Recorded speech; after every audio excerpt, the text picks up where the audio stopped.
Wow. Hey, pura vida, mi gente. Pure life. Blessings. Much love. Thank you for tuning in once again. Appreciate you guys being here. Shout out to the live chat. Wow, yeah. Just trying to set the tone.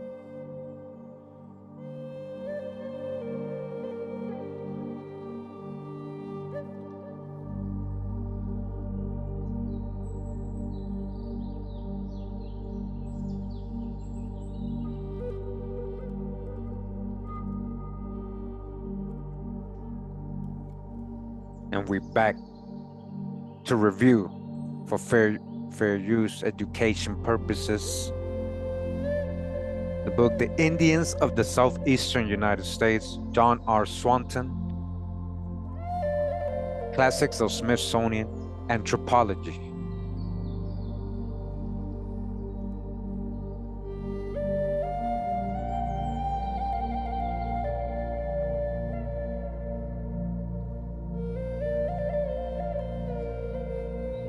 And we continue. We've been doing alphabetical order, right? Before I begin, just want to remind everybody, in case you're new to the channel or you missed previous parts, I got the playlist for you, all in alphabetical order, right? We've been doing that, going through the different tribes. A lot of tribes we're just getting to know the names, never heard them before, and we see who they're related to. We see what region of the Southeast they are coming out of, and what information supposedly they have, right? We discern the info, we pull out the babies, dodge the hijacks, But we're on part 7 today, okay? We're gonna try to finish it up, the alphabets, right? We're gonna start with the letters T, right where we left off last time. Appreciate everybody in the live chat again. Appreciate everybody tuned in.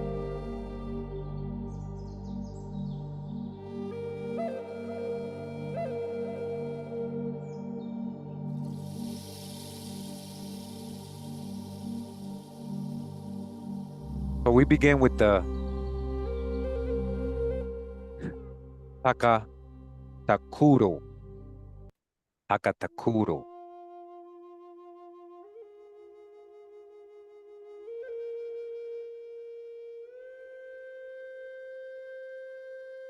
You guys ever heard of the Tacatacuru? That's actually, that word, it's like the indigenous words here in Costa Rica. Like we have places called things like that. We got after the Indians here.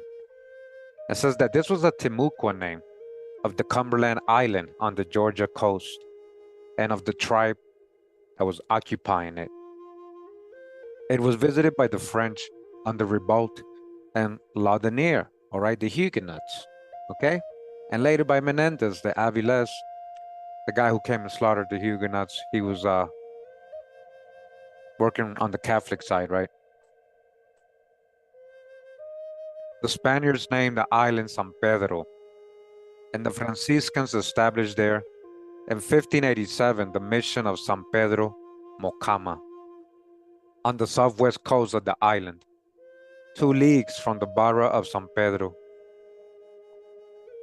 In 1597, the chief of this province, called Don Juan, by the Spaniards, repulsed the Guale Indians after they had destroyed the missions in their country and were advancing south, the Guale.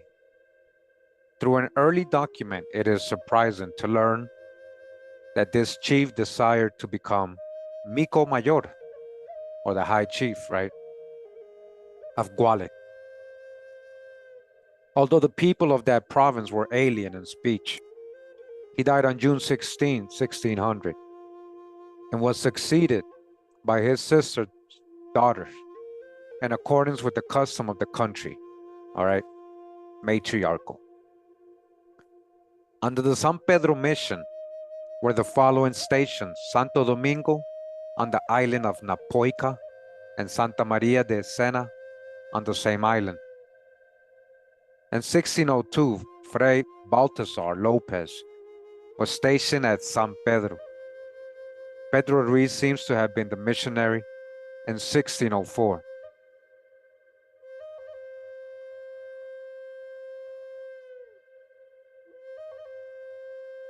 In 1608, Governor Ibarra states that the church at San Pedro was as big as that in St. Augustine, that it had cost the Indians 300 ducats, and if they had not furnished most of the labor themselves, it would have cost them 2,000 ducats.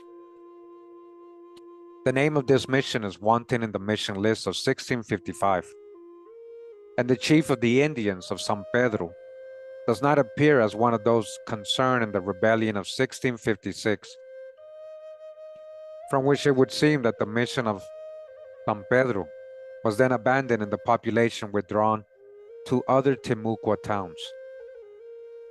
The later missions on Cumberland Island were occupied by Yamasee and other Indians from the north.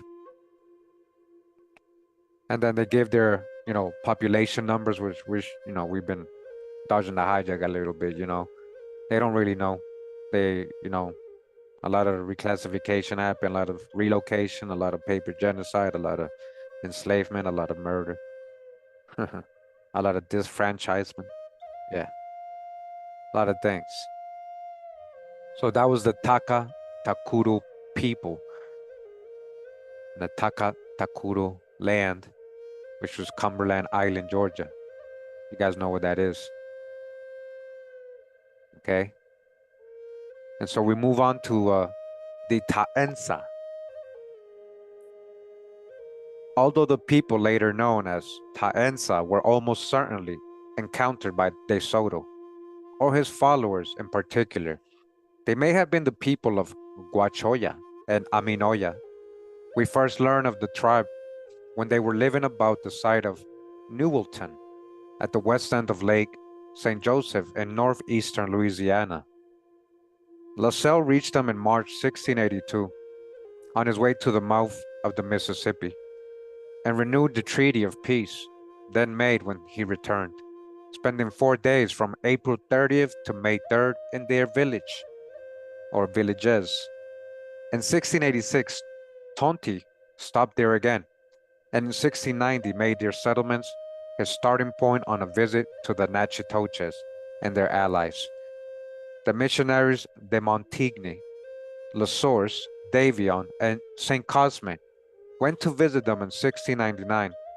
The first mentioned establishing himself among them to do missionary work in July of that year. In March 1700, Iberville reached the Taensa, and he gives us one of our best descriptions of the tribe. While he was there, the temple was destroyed. Wow, the temple was destroyed by lightning and seems never to have been rebuilt. When he left, de Montigny accompanied him to transfer his labors to the Natchez, and his place was never filled. In 1706, the tribe abandoned their old villages for the fear of the Yazoo and Chickasaw and dropped down the Mississippi to the Bayogula village. They were well received by the Bayogula, but soon afterwards the Taensa rose upon them, destroyed a large portion, and drove the rest away. You see that? They went to settle with some people, the Bayogula, and then they took over their whole spot and drove the rest away. Wow.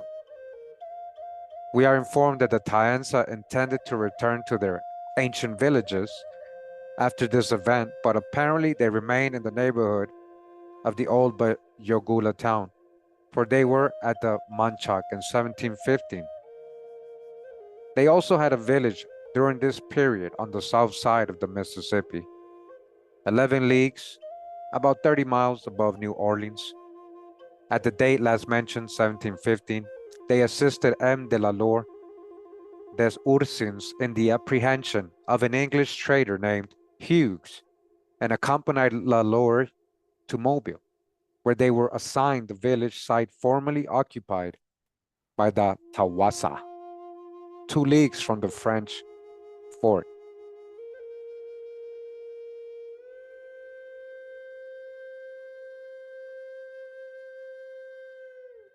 Before 1744, they had moved to the Taensa River, to which they gave their name and where they remained until the country was ceded to England in 1763. The same year, or very early in the year following, They removed to Red River and were later granted permission to settle on the Mississippi at the entrance of Bayou Lafourche. It is doubtful whether they availed themselves of the permission, as they were not there in 1784, and Sibley, writing in 1805, says that they had then been on Red River 40 years. They were living beside the Appalachee. The settlements of the two tribes extending from Bayou de Arro to Bayou Jean de Jean, and their own village standing at the head of the turn. Subsequently, both tribes sold their land and moved to Bayou Boeuf. Later, the Taensa parted with this land also and drifted farther south to a small bayou at the head of Grand Lake, still known on local maps as Taensa Bayou. They were known to the Chitimaca as Shosha. That's what they called them. Huh. And intermarried with this tribe. The Chitimaca were mixing with the Taensa and the Alabama Indians, becoming gradually lost as a distinct people. Again, here we go again. This is what I'm telling you guys. Oh, they got lost. Oh, now they extinct. Oh, we don't know what happened. That's the hijack, right? So then they give, their numbers right here. They always try to give the numbers, and, you can pause it and read it if you like. Take a screenshot, all that. There you go. And we're going to move on to another tribe, all right? We're still in the T's, all right?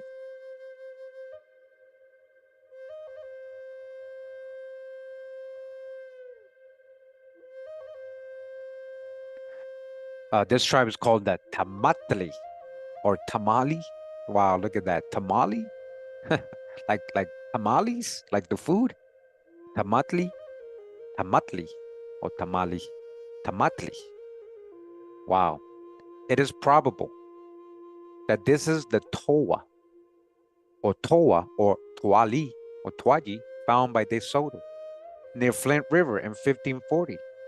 And they may also have been connected with the Altamaha division of the Yamasee. You guys hear that? Who were then living between the Ogmulgee and Oconee, and whose name appears in the form Tama, right? Like Tamari, and some later documents, or like Tamar, the mother of Pharez and Sarah of Judah. Tomatli, wow. That's like saying tomato, almost like tomatli, tomate in Spanish, right? Tamathli is given also as one of the towns of the Upper Yamasee. Possibly they were a division of the same people, and if so, would probably be represented in the occupants of a mission in the neighborhood of the Appalachee, which makes its appearance in a list dated 1680 under the name Nuestra Señora de la Candelaria de la Tama, and is called a new conversion, in parentheses. Oh, wow, blessings. Thank you. Welcome, everybody. On the Craney map of 1733, this town is placed on the west side of Chattahoochee River, below all of the other Lower Creek towns, and the same position is given it in a Spanish census of 1738. Though the town here is called Old Tamathli and Tamaxcle Nuevo, is the northernmost of the Lower Creek towns, as I have indicated elsewhere on page 180. This last may have belonged to, or in reality, to the Sawokli. The enumeration of 1750 seems to indicate a point higher up the river, but it is evident that they soon gravitated again toward Florida. And Hawkins tells us that they were one of those tribes which constituted the Seminole Nation in his time, 1799, all right? You hear that? So what we have learned in this book a lot is a lot of these tribes we never knew the names of ended up as, being a part of the Seminole Confederate, Seminole Nation, in Florida. So this is one of them, you see? It should be added that there are two occurrences of the name in the Cherokee country. One preserved in the name Tomatola. Wow, like Tula. We come from Tula, Tomatola. Or Tola, the son, I believe, of Issachar. Tomatola in Cherokee County, North Carolina. The other about Tamathli Ford on Little Tennessee River, Monroe County, Tennessee. There are so many cases of a northern and southern division of the Creek tribes that it is probable we have vestiges here of still another. All right. And here is their population numbers, and go ahead and take a look at it, guys, if you like. We start to hijack. We move on to the next tribe.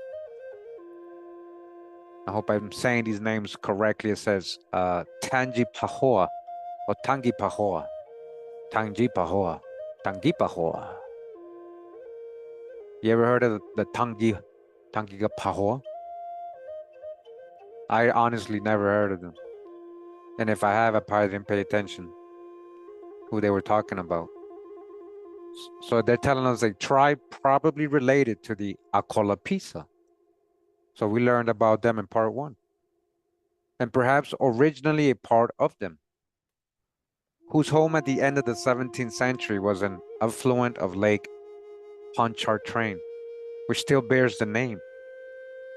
Some may at one time move to the Mississippi, since La Salle in 1682 found on the east side of the river, 2 leagues below the Quinipisa settlement, a town recently destroyed and partly burned by enemies, which some said was named Tangibao, though others called it Maheula or Mahehoulaima. The remnants of this tribe probably united or reunited with the Acolapisa, the Tangipahoa. No separate figures are known. You see, they don't really know. That's why, But now you know about them. We move on to the Taposa, a small tribe on the upper Yazoo, usually placed above the Chacchiuma, though Iberville, who has the earliest mention of them, seems to locate them below that tribe. They were evidently a part either of the Chacchiuma or the Chickasaw. The Decrani map places them close to the Chacchiuma, and it is probable that they finally united with that tribe and shared its fortunes. What do you mean by its fortunes? What happened to the Chacchiuma? I gotta repeat it again, right? Relocation, murder, enslavement, paper genocide, all that.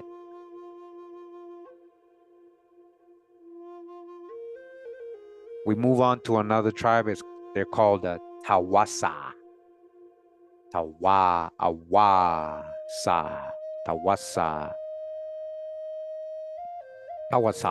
This tribe is first mentioned by the Soto chroniclers under the names Toasi and Tuasi, and the Spaniards seem to have found it in 1540, approximately on the site of the present Montgomery, Alabama. That was their base right there, right? Montgomery, Alabama, that was their place right there, the Tawasa guys. Between that date and 1693, these people seem to have moved down near the Tohomi and Mobile, and by 1706 had worked their way toward the Apalachicola, probably to a point between that stream and the Choctawhatchee.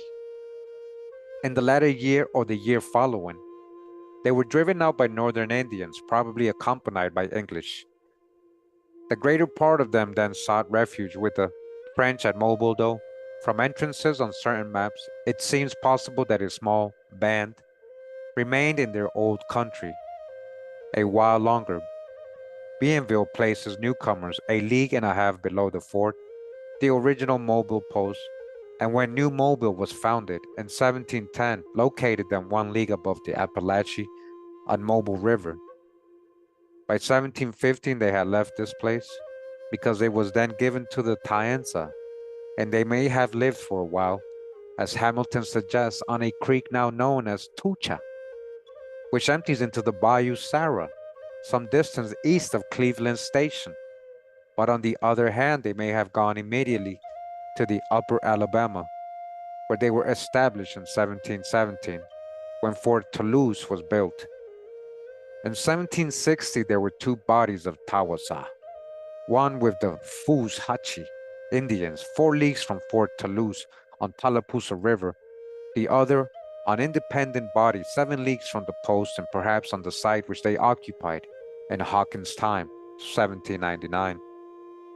At or very close to their ancient 16th century town, from information furnished by the native chronicler George Stiggins, it appears that the Autauga town, lower down the Alabama and Autauga County, belonged to the same tribe. About the end of the 18th century, the Alabama tribe divided the Tawasa, divided also, part remaining in their old country and part moving to Louisiana, where they followed the fortunes of the Alabama immigrants.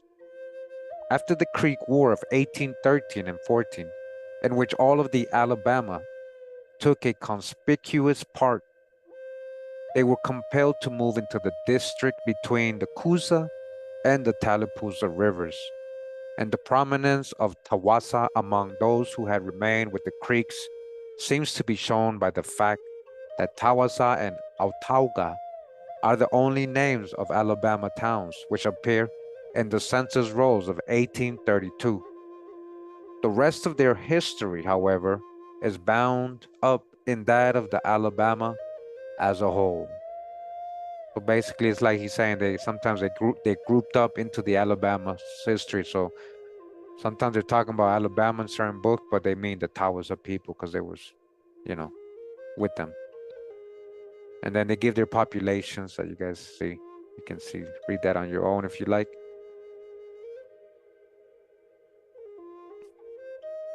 Welcome everybody. Hope you're enjoying.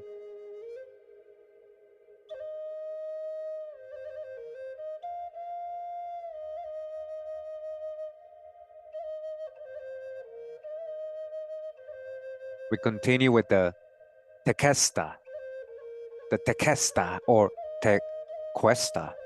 Tequesta, Tequesta. Tequesta, Tequista, Tequesta, Tequesta. A tribe found by the Spaniards early in the 16th century living on the southeastern coast of Florida, about on the side of the present Miami. Relations between them and the much more powerful Calusa were very intimate, and it had been their habit, as with the Calusa, to kill the Spaniards cast away upon their coast. But when Menendez made peace with the Calusa tribe, the Tequesta adopted a more lenient attitude. In 1566, when a vessel filled with Spanish mutineers was forced to enter a harbor near the Tequesta town, they were well received.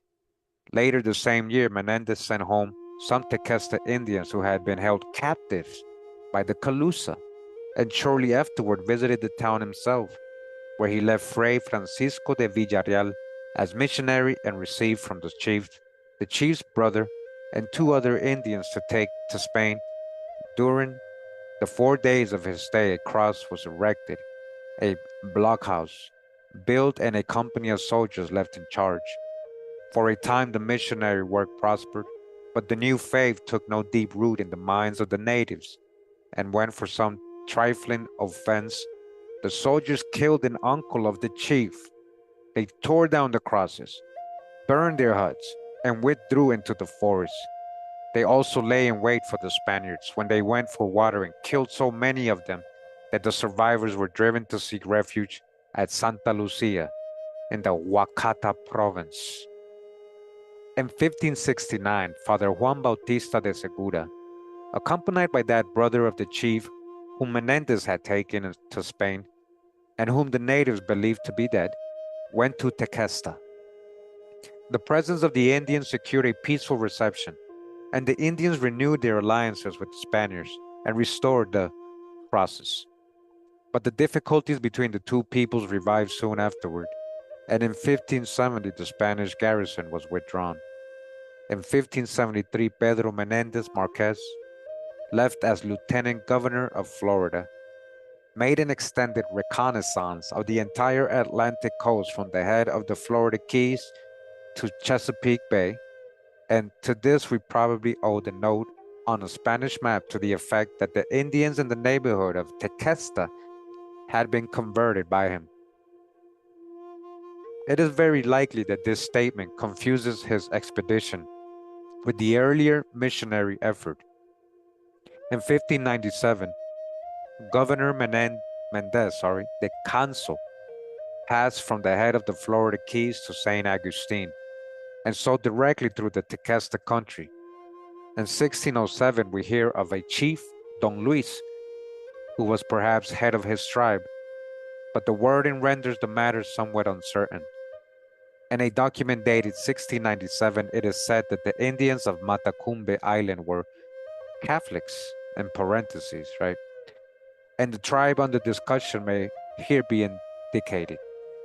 It is the opinion of the writer that the 80 Calusa, in parentheses, families mentioned by Romans as having gone to Cuba. Listen, Calusa families having gone, not gone, relocated, taken by force to Cuba in 1763, including the 30 men of Adair, were rather the inhabitants of the southeast coast than the Calusa proper. At any rate, we hear nothing more regarding these Indians as a separate tribe. They just disappeared again. Another people disappearing. No early estimates seem to be preserved, this and the other tribes. Yeah, so they were probably the ones that got taken to Cuba. That's what they were trying to say here. I told you guys, enslaved, relocated, murdered, paper genocide, reclassified, all that.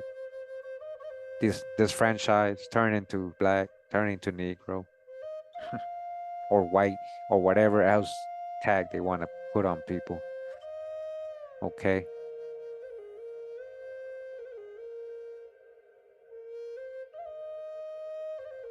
And we move on.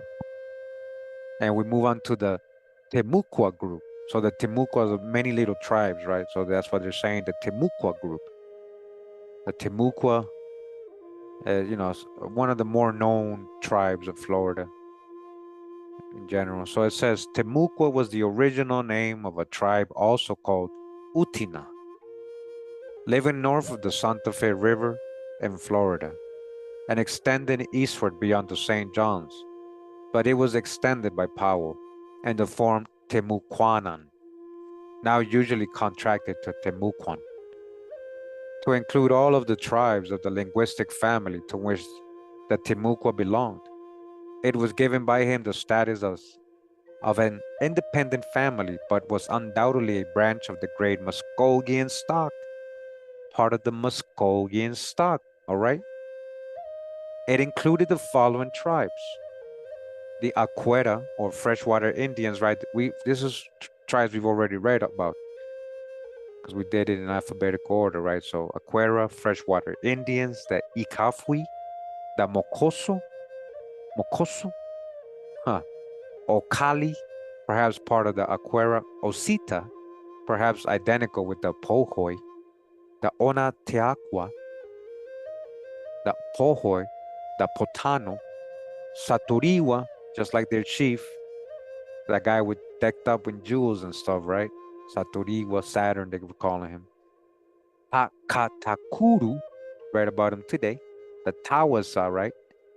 The Tocobaga, the Utina, or Timucua, Ufera, Jui, and Justaga. Okay, all your Timucua groups or tribes. There is also reported a province 40 leagues or 4 days journey inland, consisting of 3 towns, 1.5 leagues apart, called Abino, Tucuro, and Utiaca. This was probably connected with one of the tribes mentioned, although most of the Timucuan divisions are being treated separately. The history of the whole may be sketched briefly. Ponce de Leon reached the country of the freshwater Timucua on the east coast in 1513. Some part of the Timucua coast was skirted by Miruelo in 1516, Pineda in 1519, by Ponce de Leon again in 1521, by Verrazano possibly in 1524, and by Narvaez in 1528. Narvaez passed through part of the Timucua country inland, but has left scant information regarding its inhabitants. With the expedition of De Soto in 1539, we begin to get a clearer picture of these western Timucua, but the eastern tribes, except for Ponce de Leon's brief experience, are first introduced to us by Jean Ribault in 1562, and Laudonnière and Lemoyne in 1564 to 1565. Our information from these last two being the fullest on almost all aspects of Timucua life. And guys, we have, some videos on this. We got actually those writings from these people. We have videos on that. In 1565, Sir John Hawkins touched this part of Florida. The same year, the French were replaced by Spaniards, who established the capital at St. Augustine and began extending their civil and spiritual authority over the Timucua people. Huguenots, so-called French, right? Both conquests proceeded rapidly and with scant resistance. In 1656, however, there was a formidable native rebellion which lasted 8 months. Moreover, the peninsula suffered from several visitations of pestilence in 1613 to 1617, when it is claimed that more than half of the missionized Indians died. Whoa. You see, they're talking about they went extinct, right? We don't know what happened. In 1649 to 1650 and in 1672. Wow, more died. The decline in population seems to have begun before the Great Rebellion. The Great Rebellion, right, when they were fighting for their lives and liberty. But it was much accelerated by that outbreak and by subsequent disturbances. While toward the end of the century, Indians from the north, instigated and sometimes accompanied by the English, destroyed and carried away more and more of the population. What happened? What happened? Destroyed and what? Carried away, enslaved, guys. Carried away. Who are they enslaving? The Timucua nation, part of the Timucua nation. Who? Other Indians with the so-called English. So-called. So-called. Who are these English specifically? Give me their names. Let me see if they're really just so-called English. Ish. So they would take away away more and more of the population. So what happened to the Timucua? This movement was particularly accentuated after the destruction of the Apalachee in 1703 to 1704, who had acted as a barrier. The remnants of the Timucua settled in one or two villages near St. Augustine, where they continued until after 1736. The last of these, see, this is the silly part, right? The last of these seem to have removed to the present Tomoka River in Volusia County, where we lose sight of them. They just disappeared, guys. Poof, into thin air. Right into thin air. They just disappeared. We lost sight of them. Can you guys believe that? That's what they want you to think. They lost sight of them. Yeah, sure you did. Sure you lost sight of them. Oh, yeah, sure you did. The name of one town, however, Utina, may be continued in that of a Seminole settlement, Etani, which perhaps contains some relics of the group. All right. Shout out to the Timucua survivors. You still here? So this is the population that they try to go over, some Spanish documents and these lit numbers and these, yeah. So, if you guys want to go ahead and I'll pause it and read it on your own. All right. So everybody got an estimate. Everybody got 30,000, 1,000, 5,000, 13,000, 200, 100. Yeah. 15, 17 left. Oh, man. Yeah. So we move on. we're going to get to know the Tiou. Tiou. Tiou. Tiou. The earliest known home of this tribe was on Yazoo River, where they are placed by early cartographers above the Tunica, Yazoo, and Coroa, but below the Ibitupa. You hear all these tribes, guys? Tonti says they were 25 leagues from the Mississippi, at a date not much earlier than 1682. Part of them under pressure of the Chickasaw, it is claimed moved down to the neighborhood of the Natchez. They appear to have settled first on the west bank of the Mississippi near Fort Adams, some miles below the Natchez, and were probably the Indians called Coroa by Lascelles chroniclers, who were evidently distinct from the Coroa they mention on and near Yazoo River. Afterwards, they moved in near the Natchez towns and remained a constituent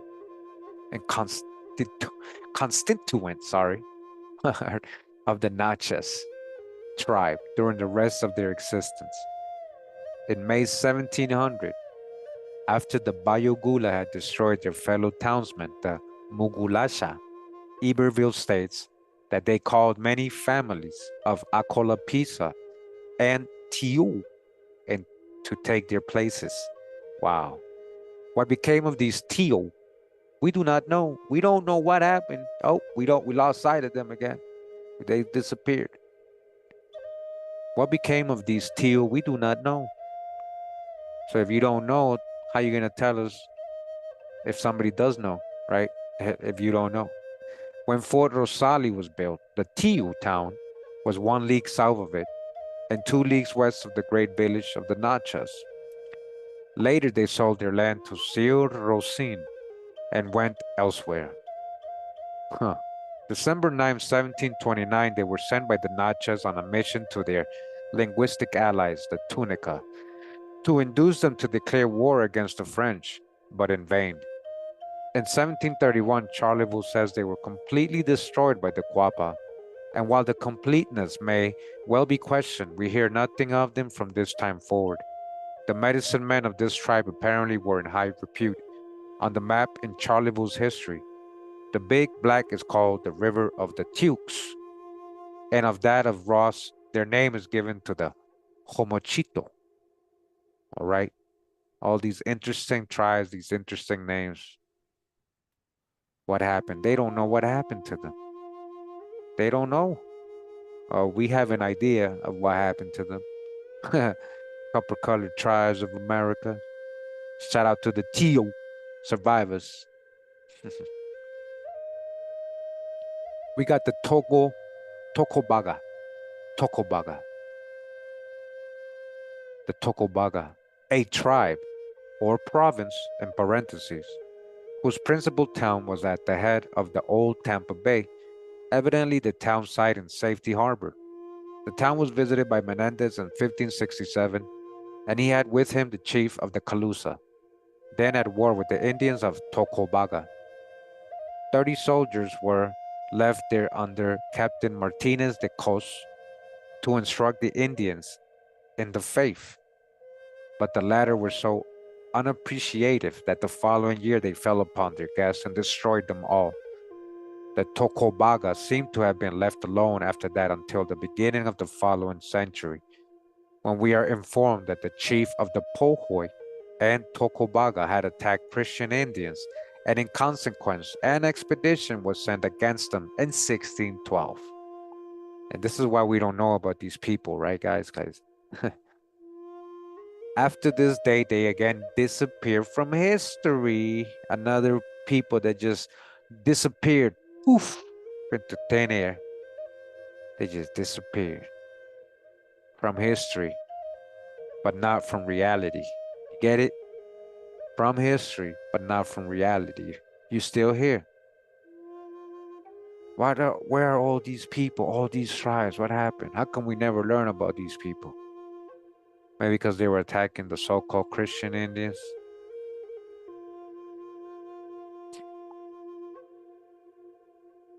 So they disappeared from history, but it is possible that the Tompacuas, who later appeared in the Appalachian country, were a part of them. The latter were probably the Macapitas in parentheses or Amacapitas in parentheses, who were placed in a mission near St. Augustine called San Buenaventura in 1726 and were associated later with the Poihoy in a town called Yororo. The Indians of both of these tribes are said to have been almost destroyed by pestilence in 1726, whereupon the survivors returned to their old country. And then they got their population number, even though they said we don't know, they disappeared from history, they try to give us numbers, right? Continuing. Who else? Let's see who else is next. Let's say this is the Tohomi, or Tohomi. Indians of this tribe may possibly have been among the ones encountered on the Gulf Coast by early navigators like Pineda, Narvaez, and Maldonado, but the river of the Tome, which appears in the De Luna documents and was evidently the Tombigi or Tombigby, shows that by 1560 they were near, if not actually at the spot where the French discovered them 140 years later. Their earlier home had perhaps been still farther inland, since the name of Catoma Creek, an affluent of Alabama River in Montgomery County, appears on the Craney's map of 1733 as Auki Tome or Tommy Creek. Tahome Creek, there you go. Tahome Creek. Their name appears again associated with the Gulf locality and documents narrating the expedition to survey Pensacola Bay in 1693. In April 1700, when Iberville was on Pascagoula River, he learned of the Mobile and Tohomi Indians living one day's journey apart on the river of the Mobile. He sent his brother and 2 other Frenchmen with the chief of the Pascagoula Indians to these tribes to establish friendly relations with them. In March 1702, while the French were engaged in erecting the first fort in Mobile Bay, Iberville paid this tribe a visit in their towns on the Tombigby, and relations continued uninterruptedly from that time forward. The French protected them from the Alabama Indians, and in 1705 prevented them from declaring war against the Mobile. In 1715, an Indian of this tribe killed the English trader Hughes, who had been apprehended by a French force on the Mississippi, but allowed to start back to South Carolina overland. From what Dupratz tells us, it would seem that by about 1730, the tribe had moved south to a point just above Mobile. We hear of them in various documents as late as 1771 to 72. But as their language and that of the Mobile differed little from Choctaw, they probably fused in time with the great Choctaw Nation. They became part of the Choctaw, a body of Choctaw which settled on Bayou Boeuf near Biloxi, and Pascagoula Indians, right? Those are Sioux and Eastern Siouans, right? In the 19th century, they may have been composed of the remnants of the Tohomi and Mobile. When the French first visited the Tohomi, they were divided into 2 bands called sometimes the Big Tohomi and Little Tohomi. And the smaller of these was probably identical with the Naniaba Indians, since both were located near the junction of the Tombigby and Alabama rivers. And here is their supposed population numbers, right? We touched the hijack. And we move on. Let's see what other nation or tribe we can learn from. So it says the Tukabahchee. Shout out to all the descendants of the Tukabahchee listening. I know a couple. It says this town or tribe is supposed to have immigrated into the Gulf region from the north.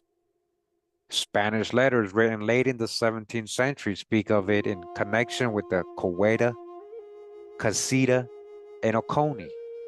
so that it would appear to have been in some part of Georgia at that time. However, Tukabahchee, Tallahassee, although the name of an Okfuski town, probably received its designation from the fact that it had occupied a site formerly held by Tukabahchee Indians. It was on the upper course of the Tallapoosa River, and in 1675, Bishop Calderon indicates that the Tukabahchee were either on the Tallapoosa or the Coosa. An early location of the tribe in Alabama is therefore to be assumed. In any case, it soon established itself in the bend of the Tallapoosa, where it turns west, and it continued at this point until the Creeks removed to Oklahoma. When the Creek War broke out, these Indians refused to join the hostile party and retired to the neighborhood of their friends, the Coweta, until it was over. Except for a small village mentioned by Hawkins called Wihili, or Sweet Water, no branches of this town are known, though its relations with Yatasi and Kealegi were very intimate. In Oklahoma, the Tukabahchee first established their square ground in the southeastern part of the Creek territory near Millett Post Office, but later they removed it to Jeager, north of Holdenville, where it was maintained until a very recent time. All right. Welcome, welcome. Hope you guys enjoyed the reading. Appreciate everybody in the live chat and anybody tuned in later on. Thank you for being here, reading along with me, learning with me. Trying to get a little more specific, getting to know more nations, right? Might be related to you guys. This is, I think, relates to genealogy, you know, this part right here. So we continue with the Tunica, another more known tribe, right? The Tunica. Tradition and early records point to northwestern Mississippi and the neighboring part of Arkansas, as far as the Wichita as an early home of this tribe, but by 1682, they had concentrated upon Yazoo River a few miles above its mouth, though parties were scattered through the forests of northeastern Louisiana to boil salt, with which they were in the habit of trading. All right, salt. They were creating salt. You see it? You guys hear this? I got an actual book on this. I'm gonna do videos on that, guys. And there was a village on the Wichita as late as 1687. In 1699, a French missionary, Father Davion, established himself among them, abandoned them in 1702 after one of his confreres had been killed by the Coroa, a related tribe, but returned about 1705. In 1706, fearing that they were in imminent danger, by the Chickasaw and other Indians in the English interest, the Tunica abandoned their villages and moved to the Houma town opposite the mouth of Red River. They were well received, but shortly afterward they rose up upon their host. Uh-oh. You see what they did to the Houma? See, a lot of Indian nations did that. They would be held by certain people and then they would take over there. That's messed up to me. So they rose upon their host, killed more than half of them. Wow. And drove the rest away. Wow. Why did they do that? The people that were helping them received them, right? In 1719 or 1720, Davion left his charges in despair at the meager results achieved, but his influence was sufficient to retain them definitely in the French interest during the Natchez uprising and the disturbances which followed. Sometime between 1784 and 1803, they abandoned their homes on the Mississippi River and moved up the Red to Marksville Prairie, where they settled upon a strip of land they claimed to have bought from the Avoyel, the earlier occupants of that section. At any rate, it is a piece of land recognized as the Indian Reserve, and their mixed blood descendants have continued there down to the present day. Mixed blood, huh? A part of them went farther west and joined the Atacapa Indians. And still another body moved to the Chickasaw Nation in Oklahoma, where they established themselves along Red River, but these are now entirely lost of sight, or are now entirely lost sight of. Oh, we lost them. We don't know what happened to them. All we see there now is so-called blacks. We lost sight of them. You mean paper genocide? Plate 48 is one of the valuable. So these are like images. I don't know what, because there's no images in this book. So maybe another version has like illustrations and plates that they describe here. And then their so-called population, right? You know, again, you guys want to pause and read this on your own, go ahead. We move on to the Tuscarora. The Tuscarora, a tribe or confederation of tribes found by European explorers on the middle courses of the Roanoke, Neuse, Tar, and Pamlico rivers. Okay, this is one of the original places, you know, before they kind of moved up and became part of the Iroquois, right? It might mention that. So it says, Hewitt gives the names of three constituent bodies, the Aka went Kaka, Ketenuaka, and Skaruden, from the last of which the name Tuscarora comes. They are mentioned by Edward Blondie and his companions in 1650 under the name Tuscarud as very powerful and addicted to trade. July 14, 1670, John Lederer, on the return journey of his second expedition, visited the town in which the Tuscarora head chief had his favorite seat, which he calls Cateadas, a place of great Indian trade and commerce. In 1701, they were visited by Lawson, and he was later killed by them during the Tuscarora War. No hijacks allowed, huh? This war lasted from 1711 to 1713 and required two campaigns by South Carolina Europeans and allied Indians before the hostiles were defeated. The first headed by Colonel Barnwell, the second by Colonel James Moore.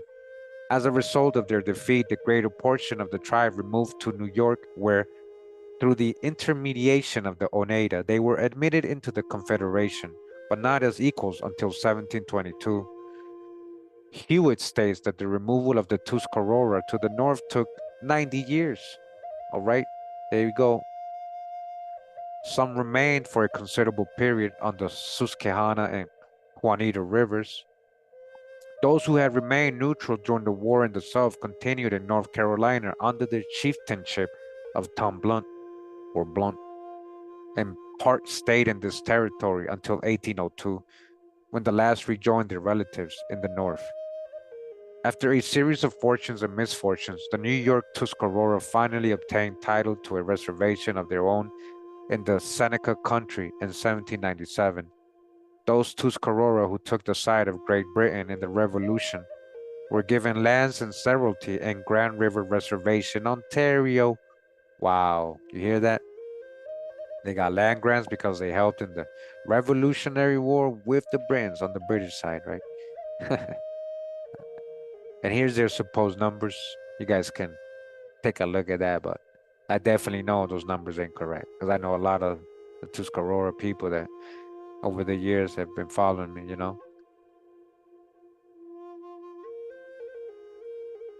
So it says here, another nation, another tribe. We move on. It says here that Tuskegee. In 1540, De Soto passed through a town called Tuskegee on or near Big Canoe Creek in northern Alabama. In 1567, a soldier under Juan Pardo, here goes Juan Pardo again, swarthy Europeans, talking about black Europeans here, guys, visited this town again and found another nearby called Tuskegee. The latter certainly, and the former probably belonged to the tribe under discussion. When the English and French began to penetrate this region, they found the Tuskegee divided into two bands, one of which was said to be on an island in the Tennessee River, and is evidently that which ultimately united with the Cherokee, and at one time had a large town on the south side of Little Tennessee River, just above the mouth of Tellico Creek. Another settlement bearing the name was on the north bank of Tennessee River, in a bend just below Chattanooga, and Mooney thought that a third existed on Tuskegee Creek on the south bank of Little Tennessee River, north of Robbinsville in Graham County, North Carolina. The other division of this tribe ultimately settled at the junction of the Coosa and Tallapoosa rivers. From early maps, it is evident that at least part of this branch moved east to the Ocmulgee River and later on lived for a time on the Chattahoochee. Finally, however, they settled at the point above indicated and remained there, or at least in the immediate neighborhood until the Creeks moved west on the Mississippi, when they formed a town in the southeastern part of the New Creek territories. Later, a portion moved northwest and settled beyond Beggs, Oklahoma, close to the Juche. All right, the Tuskegee. They named the Tuskegee Institute, right? And we move on to the Tutelo. All right, the Tutelo. The Tutelo and the Tutelo language, Siouan, right? Siouan people, Eastern Siouan tribes. Saponi and Tutelo means Blackfoot, if you guys don't know that. This name was applied by the Iroquois to the Siouan tribes of Virginia. Generally, and it is perhaps in this sense that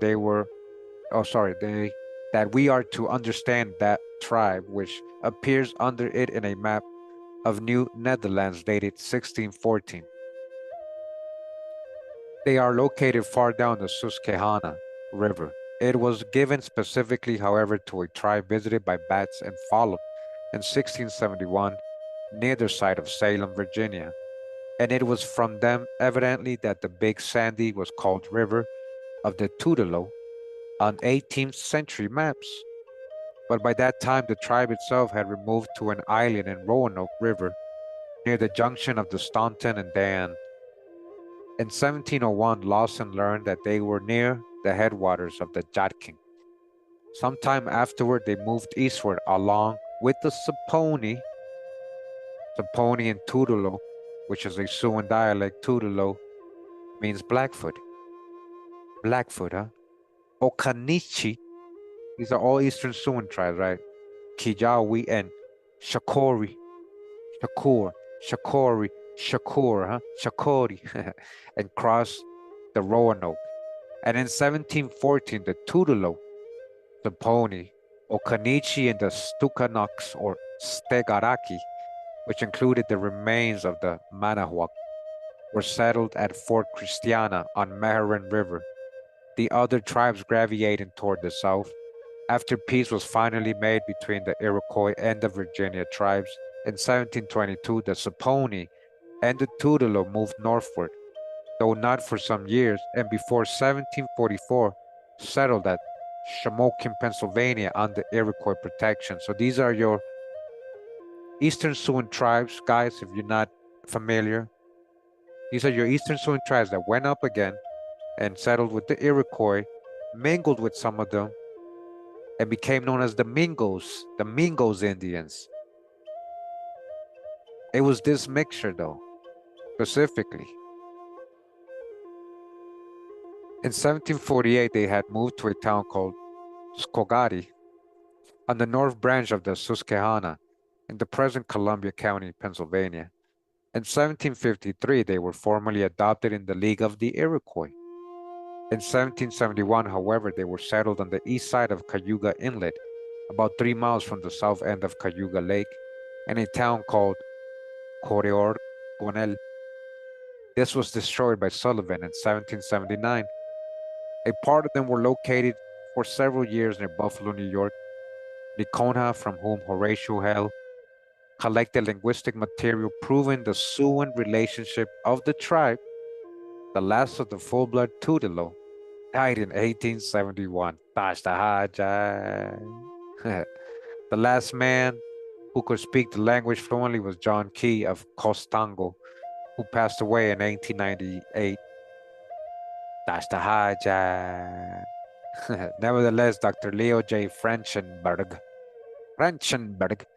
when engaged in investigations on the Grand River Reservation, Ontario. In July 1907, for the Bureau of American Ethnology, collected a short vocabulary of Tutelo words from an old woman named Lucy Buck. In August 1911, Dr. Edward Sapir collected another vocabulary from Andrew Sprague, who had been Frenchtenberg's interpreter and had been adopted into the Tutelo tribe in his early years. At the time of Frenchtenberg's visit, the tribe was represented by only two families, the Buck and Williams families, and it is practically extinct as a separate entity. That's the hijack, extinct. You see what I'm saying? Though Tutelo ceremonial life still persists, as reported by Speck in 1942. So remember, this, I think this book is from like the 1940s, right? 1942s, exactly, I think.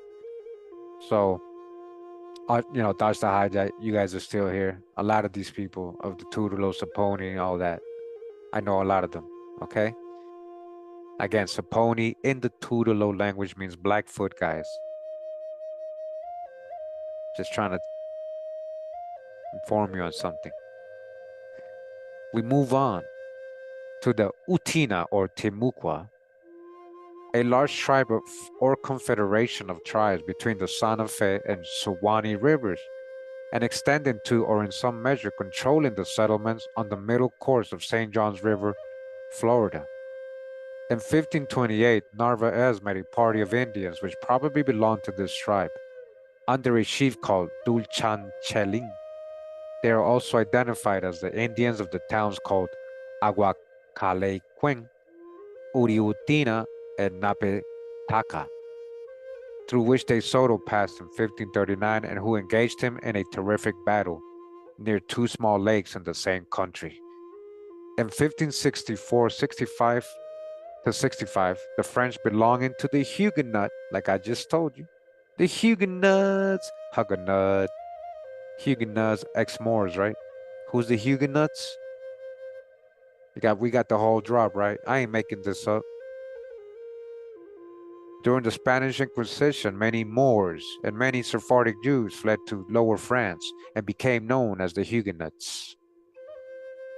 All right. So so-called French belonging to the Huguenot colony came in contact with them and assisted them at one time in a war with the Potano. They helped the Huguenots. In 1597, after the Spaniards had expelled the French, Juan de Junco, an Indian interpreter and leader of the Timucua and freshwater provinces, brought the Timucua heir apparent, in parentheses, and many other important Indians to St. Augustine, and Fray Baltasar Lopez, the missionary at San Pedro Tacatacuru, spent 3 months in the Timucua province, but was recalled by the Guale revolt. In 1607, Father Prieto, so-called black, that's literally what it means, during mission work among the Potano, made the frequent visits to the Timucua, which he reported to contain more than 20 towns and to be ruled by a great chief, esteemed and feared through Florida. Saturigua, after accompanying Prieto on a visit to St. Augustine, this chief was himself converted and assisted actively in the Christianization of the rest of the tribe. Uh-oh, why did you do that, chief? The mission of San Juan de Guacara, which dates from about the same period, also served these Indians. San Martín de Timucua was probably identical with the San Martín de Ayacucho of later mission lists. It is believed that some of, at least of the missions named San Agustín de Urica, Santa María de los Ángeles de Arapaja, Santa Cruz de Cachipile, San Ildefonso de Chamini, and San Francisco de Chuaquin also served them. In 1656, however, the chief of Ayacucho, evidently the principal Timucua chief, led a rebellion, and the names of most of the missions just enumerated disappear from the records. They got rid of all of them. The Indians, right? In November 1659, Captain Juan Fernandez de Florencia was sent to rebuild the towns of Ayacucho, Chuaquin, and Toloco, but the names do not appear afterward. It is probable that many Timucua fled from the country at this time, and that the rest were represented at the missions of Santa Cruz de Tarijica, Santa Catalina, San Juan de Guacara, and perhaps San Pedro. A possible echo of the old tribal name appears in a list of Seminole towns made in 1823, one of which located in the old Utina country, west of St. John's, east of Black Creek, bears the subjective name Etani. Otherwise, the tribe disappears from the record. It disappears from the record, but not from reality. But not from reality. You still here. You still here, guys. That's the hijack. That's the hijack with their numbers and stuff. We move on, and we're at the W's. We're going to read about the Waccamaw. And I think this is an Eastern Siouan tribe as well, related to the Saponi and all the tribes we just read about. So it says the name of this tribe possibly occurs in a list of provinces furnished by Francisco of Chicota in 1521 in the form of Waccaya. When the English established themselves in South Carolina in 1670, the Waccamaw were living along the river, which bears their name, and on the lower course of the Petee, in close association with the Wingina and Petee tribes. So you guys know I have a video on the Waccamaw, right? Not too long ago, and it's literally, I'll show you guys. This is the cover, right? So this is the cover. Waccamaw Indians struggle against assimilation. Colored, or Cherokee. That was their choices. Either you colored or you Cherokee. They couldn't claim Waccamaw. Okay? This is real history. Yeah. We got videos on all that with real sources, real life examples, cases, people, real life stories. The name of this tribe possibly occurs in a list of provinces furnished by Francisco de Chicota in 1521 in the form of Waccaya. When the English established themselves in South Carolina in 1670, the Waccamaw were living along the river which bears their name and on the lower course of the Petee in close association with the Wingina and the Petee tribes.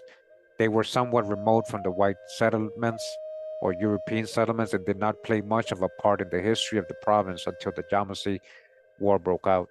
They joined the hostiles, but during the same year, as we learn from the South Carolina archives, the Waccamaws and other nations bordering on the sea made peace with us, fearing the Cherokees.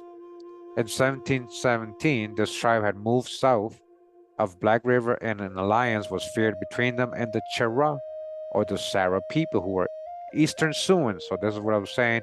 And I actually do remember now, yeah, the Eastern Siouan, this is the tribe that Andrew Jackson family and his European settlers who he was related to moved in with and settled with, the Waccamaws. Those were his friends. He wasn't enemies to all Indians, guys. And he saw the Cherokees raid the Waccamaw when he was young and take a lot of their people and do a lot of crazy stuff to them. So there was a personal beef there with him and some of the 5 civilized tribes, but that's why you gotta have context, you know. But either way, nobody's promoting him or worshiping him. That's not the point. Just letting you know. So the Waccamaws, right? Because they were fearing the Cherokees. That's the context. The Cherokees were invading them, enslaving them, taking over their women and all that. So in 1717, this tribe had moved south of Black River and made an alliance with their fellow, the Chera or Sarah people, who were the troublemaking tribe at that time. Troublemaking tribe, just because they don't want to obey the settlers, right? In fact, when they made peace in 1715, the Waccamaw admitted that the Chera had been supplying them with ammunition. In a letter dated June 24, 1720, we read, "We had a small war with the Wocamis or Waccamaw, a nation on Winneo River, not above 100 men, but the gentlemen have paid for it, for there is 60 men and women and children of them taken and killed, and we have not lost one European man or white man," they say, "only a Wingina Indian killed, and now they petition for peace, which will be granted them. You see what happened? In 1755, Cherokee and Natchez were reported to have killed some Petey and Waccamaw Indians in the white settlements. The descendants of those who were left may have joined the Catawba. I told you these are Eastern Siouan, like the Catawba, their family, though it is perhaps more likely that they are to be found among the Lumber River Indians or Lumbee, right? Who I told you, Lumbee is a combination of different Indians, like Eastern Siouan and others, and some of the Black Europeans too, okay? Many of the nations are basically that, but not so much the mixed Indians, but you know, they're Indian nation with some Black Europeans, right? So their population numbers, as they always try to give us, right? Look what it says here, though. I want to read this part. It says, in 1720 and 60 of the Waccamaw population were killed or captured and presumably sent to the West Indies. You see that? As slaves, right? So what Africans? This is what I'm saying. How many different Indian people? We just read earlier too, the Calusa or the other ones, right? That Tuku, what was it called? I already forget the name. Tacatacuru were taken to the West Indies as well as slaves, right? So it says here Wakokai, a Muskogee settlement and subdivision living in Benjamin Hawkins' time, 1799, the Wakokai, a Muskogee settlement on Hatchet Creek, an eastern affluent of the Coosa. The earliest maps on which they appear show them in the same region. Their history is connected traditionally with that of the Hilibi and Eufaula Indians, from whom they perhaps separated. Tukabahchee and Woigufki were early and important branches of this tribe, and Sakapadai, and probably a third, though this is uncertain. There was another Tukabahchee and Ofuski town, which later adopted the names Nuyaka. After the removal, most of these Indians settled in the extreme southwestern part of the Creek territory, where one buck's ground called Wiwoka was kept up until very late times. All right, and then they got their numbers again. You guys can check that out on your own. And we move on to the Washa. The Washa. So if you watch my Washita Moore series videos, you know, we read about the Washa a little bit. And how they were very friends with the French. So it says a small tribe living in 1699 on Bayou La Forge, west of the present city of New Orleans, Louisiana. Indians of this tribe may have fought De Soto's Spaniards in 1543. See Chawacha. In the year first mentioned, Iberville learned of it and met a canoe containing people belonging to it when he was on his way up the Mississippi. In July, Bienville vainly attempted to establish friendly relations with the Washa, but in 1718 they moved to the Mississippi and settled on the south side, 11 leagues above New Orleans. In 1739, an officer with M. de Noailles reported that this tribe and the related Chawasha were near the settlements called Les Alemans on the left bank of the river. In 1758, the Kerlerik stated that they had been practically destroyed. They had been practically destroyed. Who, the Washa, they got destroyed, huh? Yeah, right. But as late as 1805, Sibley reported 2 men and 3 women still living, but scattered in French families, okay? This is what I'm trying to tell you guys. This is what I'm trying to tell you. So you gotta dodge the hijack because, you know, they trying to reclassify people, you know, and say, oh, you know, there's only 2 or 3 left when a bunch of them's probably already been reclassified as Negroes or Black or whatever else. And now they're just French too. Also, now they're just part of the French families, huh? But they did mix a lot with the French.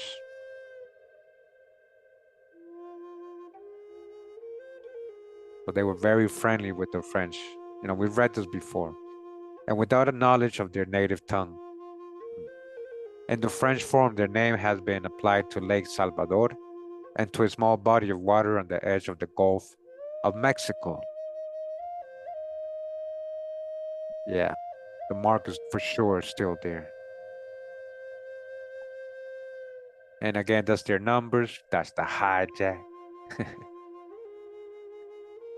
And then we move on to the Wichita or Wichita.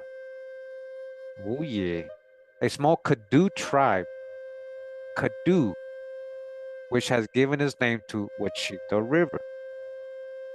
Louisiana. In 1700, Bienville passed through their village located near the present site of Columbia on the Wichita, but already by 1690, a part of them had left and settled near the Natchitoches Indians.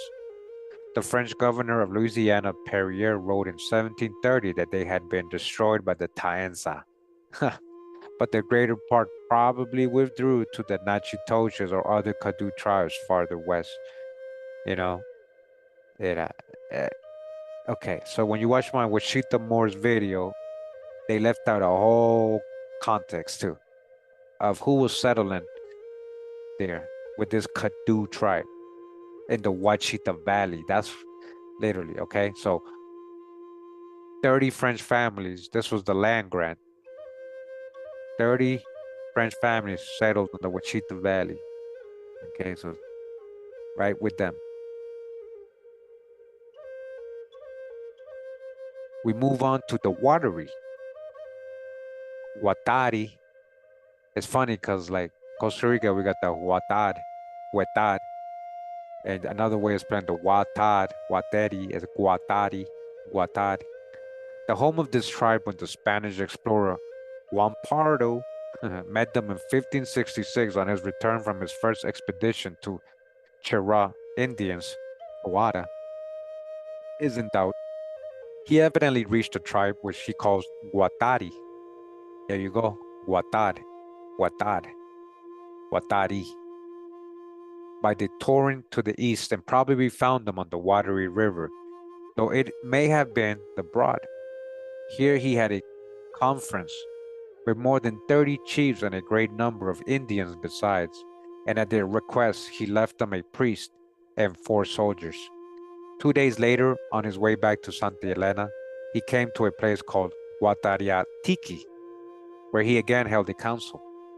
On his second journey, he sent sufficiently out of his way to visit Guatariatiki, but did not go to the main Wateree settlement. He returned through it, however, spent 16 or 17 days there and built a fort, which he left in charge of a corporal and 17 soldiers. The Wateree were then ruled by 2 chieftainesses, all right, women, all right, ruled by women, who exercised considerable authority and had both male and female servants to wait upon them. Wow, you guys hear that? This, like the other forts established by Pardo and his lieutenant Boyano, was soon afterward destroyed by the Indians. We hear of them next through the narrative of John Lederer, who in 1670 seems to have found them a considerable distance to the north on the upper Yadkin. By 1701, however, they were on the Wateree below the present Camden, and there they remained until the end of their career as an independent people. Here Lawson met them, and he also met a tribe of Little Wateree Chicani, who may correspond to the Guatariatiki of Pardo. The Wateree took part in the Yamasee War in 1715, and a note in the Colonial Archives of South Carolina says that Wateree Jack was believed to be the author of most of the mischief done by the Catawba and the other small nations near them. So I think, yeah, the Wateree's Eastern Sioux. Like so many other tribes, they obtained guns from the Chera, yep, that's their people, Eastern Sioux, who very likely got them from Virginia. In 1740, they laid claim to the lands of Fredericksburg Township. Letter of Governor Glenn. Early in 1744, Thomas Brown, a trader of the Congarees, bought from this tribe the neck of land between the Wateree and Congaree rivers as far up as the Catawba fort in place. Brown, huh? Brown, huh? In a letter dated September 22nd, 1744, we learned that certain Nachas and Wateree had killed some Catawba Indians by treachery, but that James Glenn had persuaded the Natchez king, in parentheses, to punish the offenders. Shortly afterward, it is probable that the remainder of the Wateree settled permanently with the Catawba Indians, yep, and presently lost their identity in the larger tribe. They got lost, but not in reality. Get it? Not in reality. You still here. Eastern Sioux and a lot of Eastern Sioux tribes people never knew about. They always thought Sioux people lived in the plains and they called them Plains Indians and all that. Yeah. Watery population, we dodged the hijack. The Waxhaw. Okay, I remember now. I said earlier that the Waccamaw was the tribe that whatchamacallit, Andrew Jackson grew up with his family. It was wrong. It was actually this tribe here, the Waxhaw. Now I remember the name, the Waxhaw. Yeah. If this tribe is the Guesa of Bandera, it was living in 1566 to 67 in western South Carolina, north of the present Augusta, Georgia. But when the English entered this country toward the end of the 17th century, it was close to the Catawba Indians in what are now Lancaster County, South Carolina. All right, again, Eastern Siouan, the Waxhaw, too. So they lived close to the Catawba because they're the same people. In Lancaster County, South Carolina, and Union and Mecklenburg counties, North Carolina. In 1670, Lederer seems to speak of these people under the name Wisaki, and they may have been the Wisoc of Gabriel Arthur, reputed to be held as a subject cast by the Yuchi. Wow. In 1701, Lawson was hospitably received by them, and he gives more regard in their customs than any other writer. At that time, there were at least 2 Waxhaw villages, 10 miles apart. In 1715, we learned from South Carolina archives that when this tribe refused to make peace with the colonists, they refused to make peace with the invaders. They were attacked by the Catawba and the greater part of them killed. Wow, they sent their own people after them. The remainder seeking refuge with the Chara, along with whom they probably united with the Catawba at a later date. You see, then they united. Though some are undoubtedly now represented among the Lumber River Indians, amongst the Lumbee. I told you a lot of these are Eastern Siouan tribes. A lot of the Lumbee is a mixture of different Indians, guys. They got formed a little bit later on. A band of 25 Waxhaw accompanied the Yamasee to Florida in 1715 and were still there in 1720. All right. The Weapemeoc. I got a good video on the Weapemeoc, really good video. It says a tribal confederation found by the Raleigh colonists in 1584 to 89, occupying the northeastern corner of North Carolina, north of Albemarle Sound. When we again get a view of the territory they occupied about a century later, we find it held by a number of independent tribes, including the Yopim, probably the principal tribe of the old confederation and the one which had given its name, the Pasquatank, Perkimon, and Poteskeet.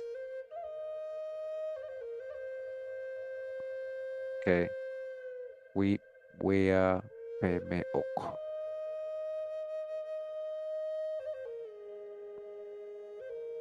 Just want to show you guys the cover of the video so you guys can like find it. All right. Does it say right here? All right, Weapemeoc Chowan, another name, Indians. From Indians to colored people. A lot of the Weapemeoc got classified as colored people, okay? This is real history, just like the Waccamaw, just like a lot of these different tribes that you never heard of before, okay? That's who we're reading about. And that image I showed you right there, that was a Weapemeoc Indian, a famous one too. So-called black man.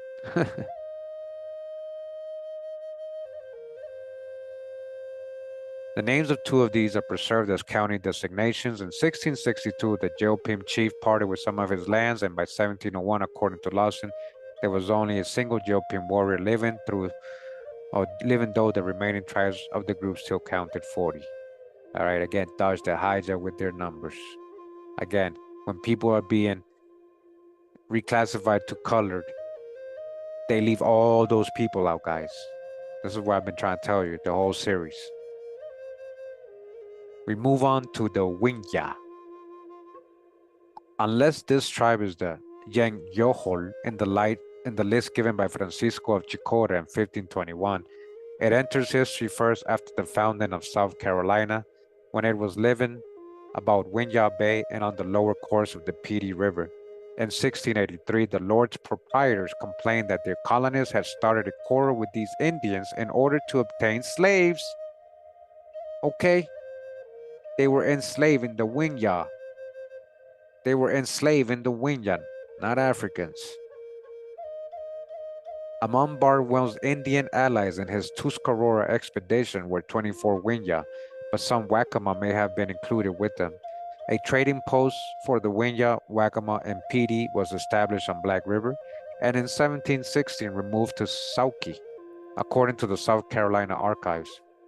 There were Winya Indians living among the Santi at that time who were to be encouraged to return to their homes. In 1720, some Winya allied themselves with the whites in their war upon the Waccamaw. We may suppose that the remnant finally took up their abode with the Catawba. All right, Eastern Siouan, Winya. Eastern Siouan, all right? And we move on to the Wiwoka. The Wiwoka. This was an old Creek town or tribe, but not a primary one.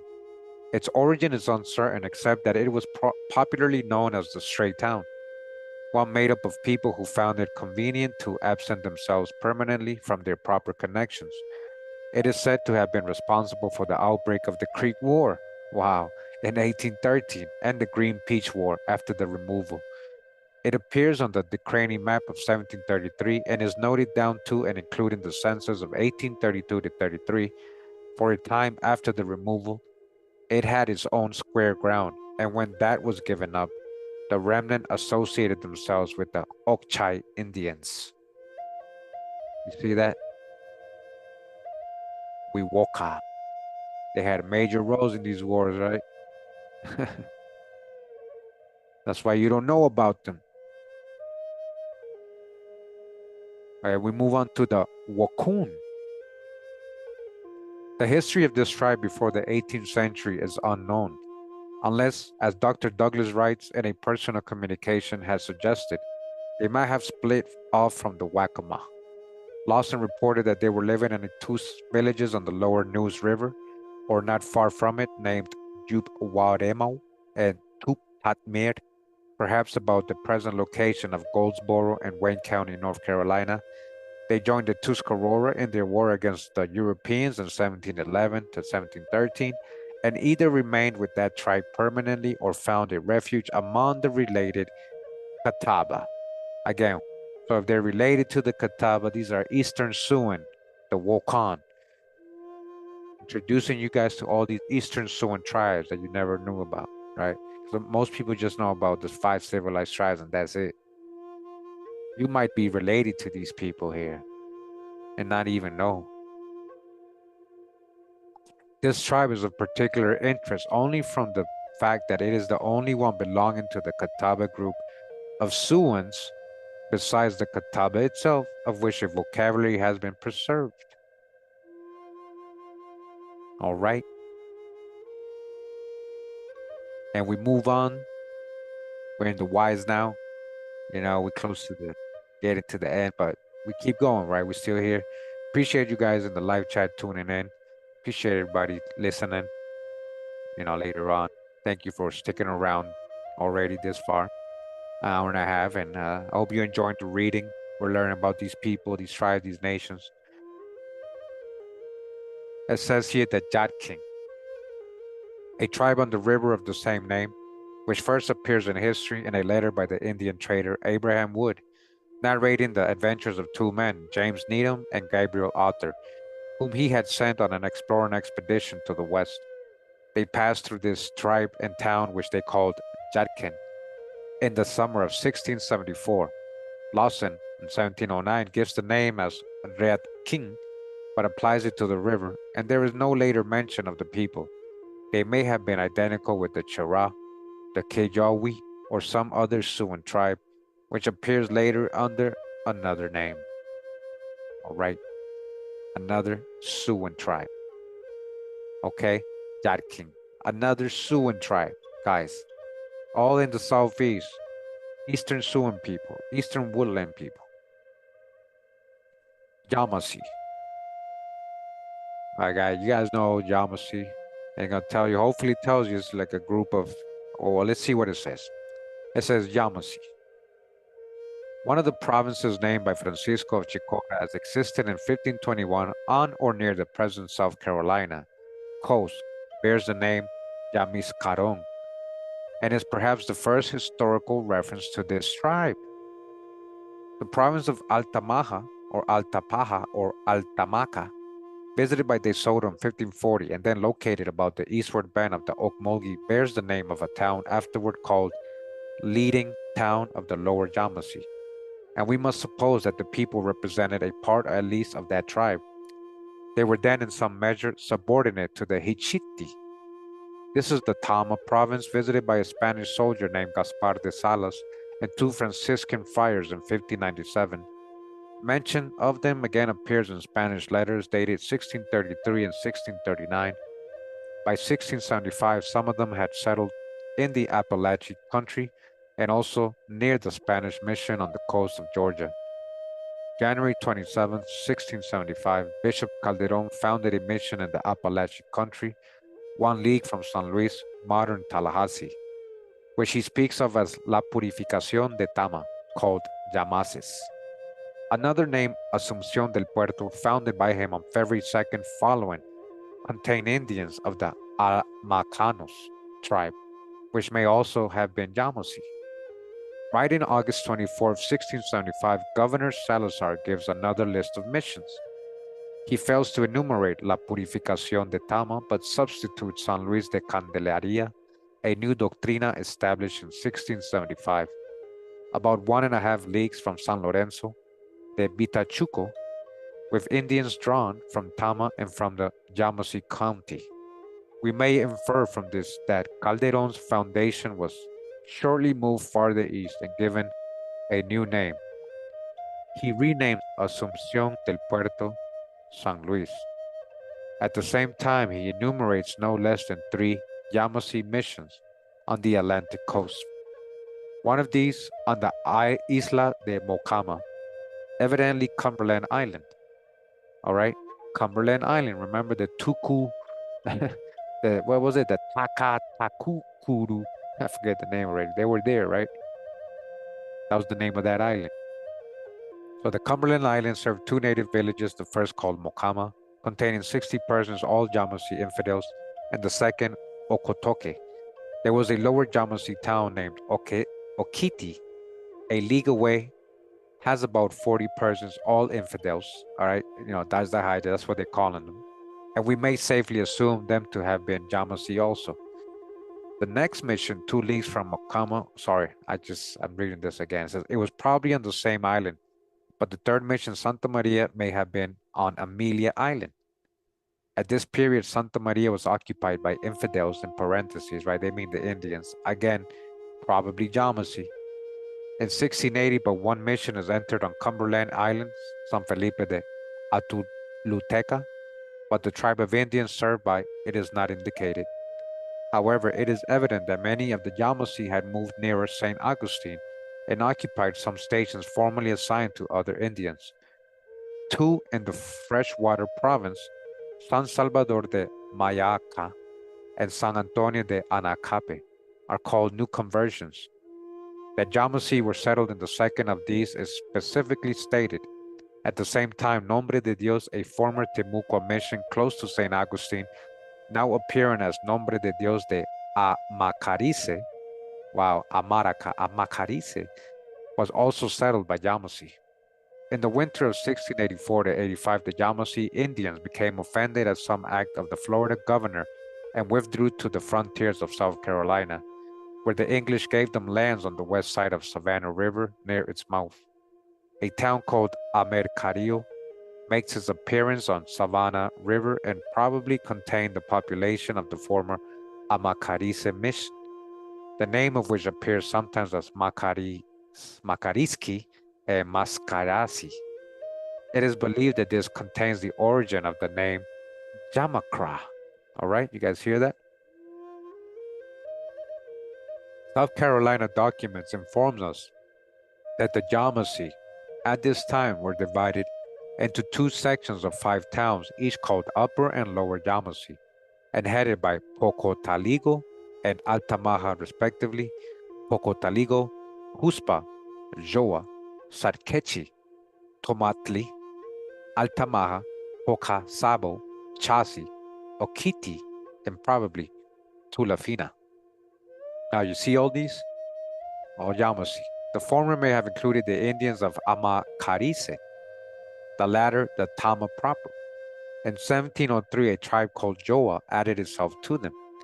The Yamasee furnished 87 warriors to the native contingent, which Barnwell attacked the Tuscarora in 1711 and proved the most reliable of his auxiliaries. In 1715, however, smarting under various outrages committed by European traders, and fearing that the census taken that year meant that they were to be enslaved, the Yamasee headed an insurrection against the English colonists. They were quickly defeated by a force under Governor Craven and fled to Florida, where they were received joyfully by the people of St. Augustine and settled in villages nearby along with other Indians. In 1726, 4 Yamasee missions were reported in Florida, with the fifth in the Appalachian country occupied jointly with Appalachian Indians. 3 missions were occupied by Ibaha, Guale Indians. In 1728, 1 Yamasee mission was reported and another was occupied jointly with the Ibaha. 2 towns were occupied entirely by Ibaha or Guale, right? There is also mention of a town called San Antonio de la Tama, consisting of 23 persons who are told had come from South Carolina. It was destroyed by the Creeks in 1725, and the Indians moved to another mission called Mose. As Nombre de Dios is called also Macaris, it may have contained Indians of that band.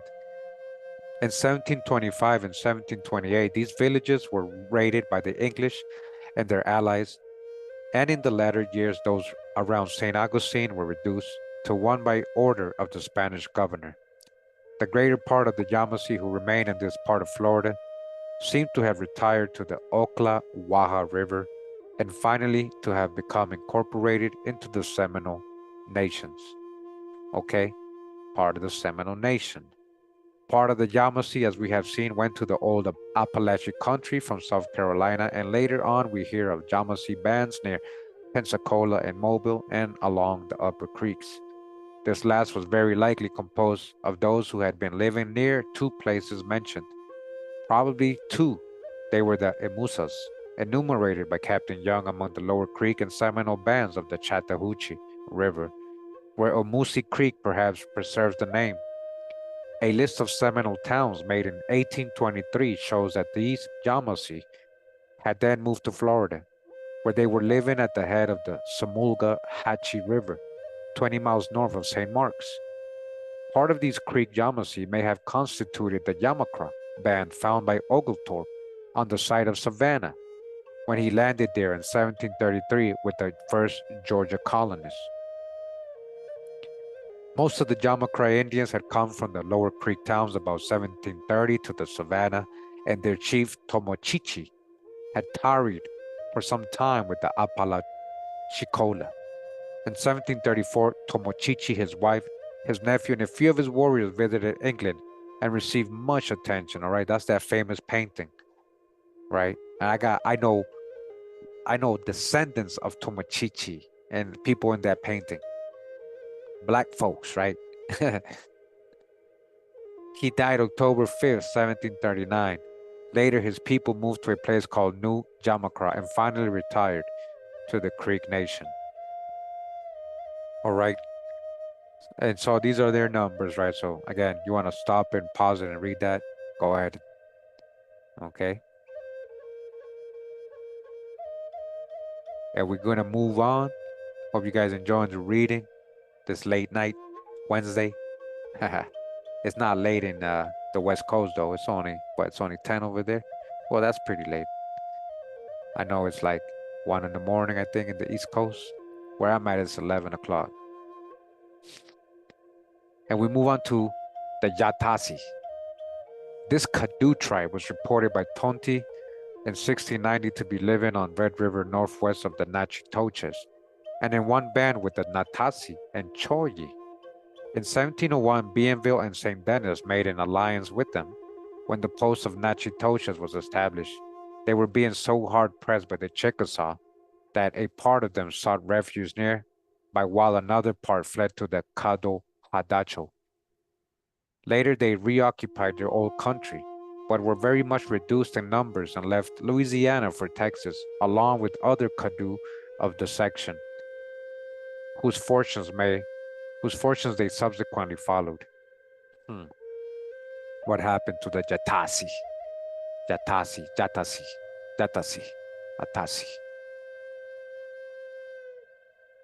We continue with the Yazoo.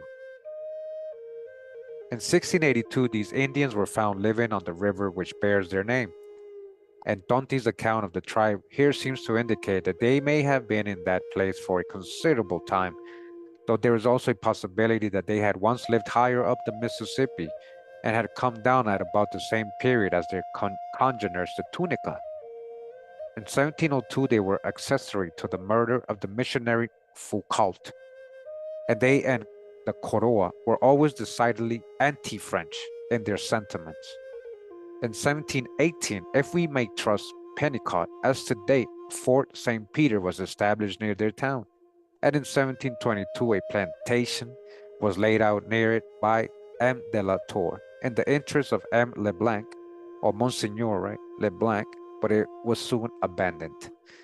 On the outbreak of the Natchez War, they joined the hostile Indians, murdered Father Soule, who had settled among them as missionary in 1727, and massacred the French garrison.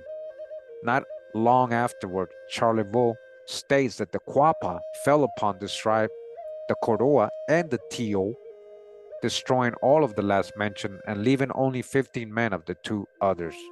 Wow, that's what they're saying. They're saying the other Indians killed them.